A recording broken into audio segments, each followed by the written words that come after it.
Hey everyone. So, let's talk about corporate social responsibility, or CSR. You see it everywhere, right? Companies launching these big, flashy initiatives to do good. But if you're like me, sometimes it all just feels confusing.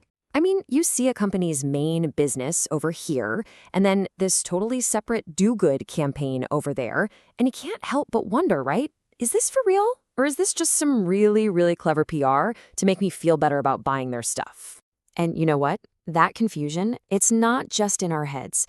Even the academic research on CSR is all over the map.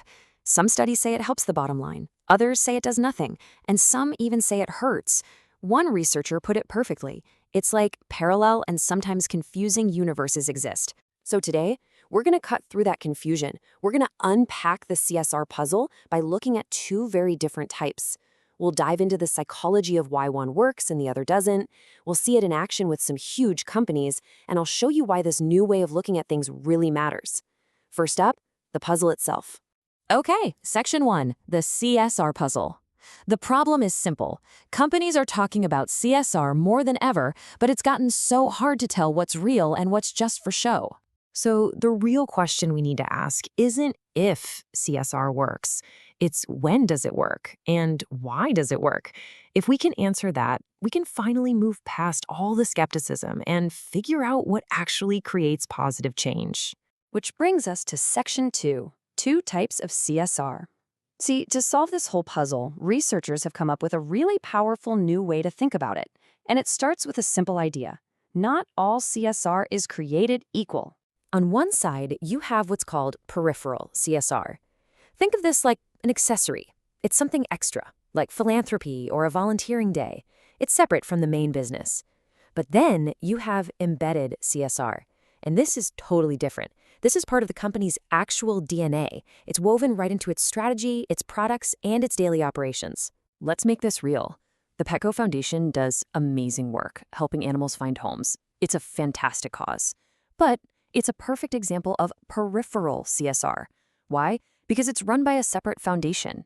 For the average Petco employee, it's not part of their daily job, and it doesn't directly generate revenue.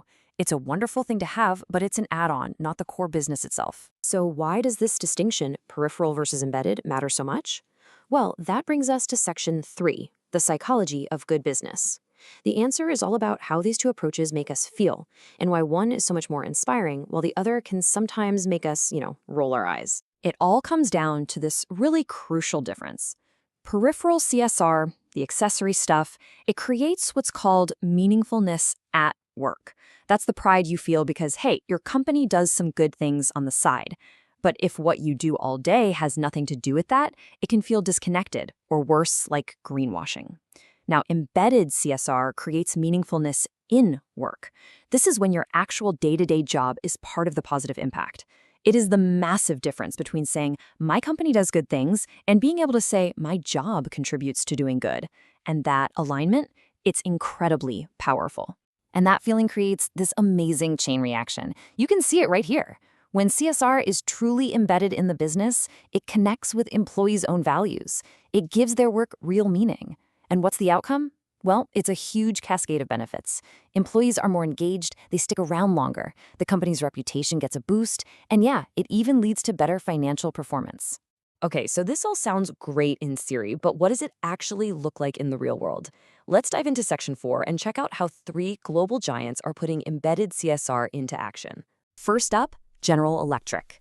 GE embeds CSR directly into its products. So instead of just a side project planting trees, their Eco-Imagination initiative uses what GE is best at, engineering massive industrial products to solve huge environmental problems.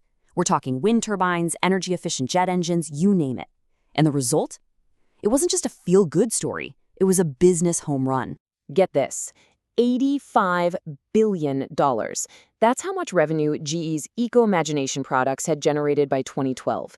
It's the ultimate proof that when CSR is embedded, doing good is good business. Okay, next up, IBM. They embed CSR through their services. Their Smarter Planet program uses their core strengths in tech and consulting to tackle enormous societal problems, like helping entire cities manage traffic jams, reduce water waste, and build smarter energy grids. And this whole philosophy, it comes right from the top. The former CEO, Sam Palmisano, said it best.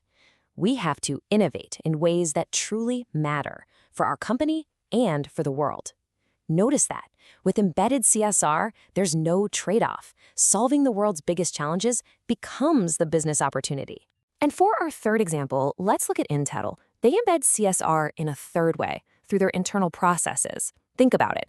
They're driven by Moore's Law, this relentless push to make chips smaller and more powerful. Well, that forces them to constantly innovate using less energy and fewer materials. For Intel, sustainability isn't some separate program. It's a core requirement for their engineers, and the savings are just staggering. $1 billion. That's how much Intel saves every single year just on water, all because they embedded sustainability into the design of their factories. Again, you see these incredible business benefits flowing directly from their CSR. So, moving on to Section 5. Why does this framework really matter? Well, it's bigger than just CSR.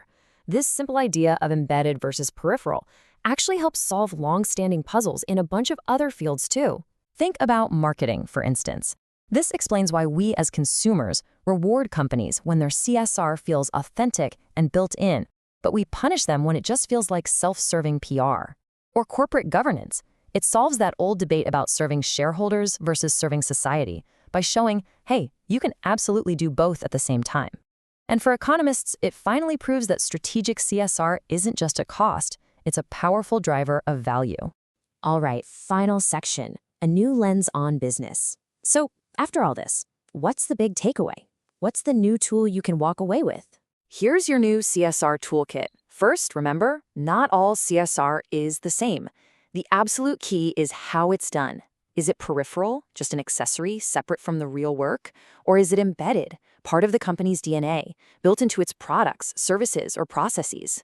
And remember, the embedded approach is the one that really works because it creates that powerful feeling of meaningfulness in work and truly aligns our values with the company's.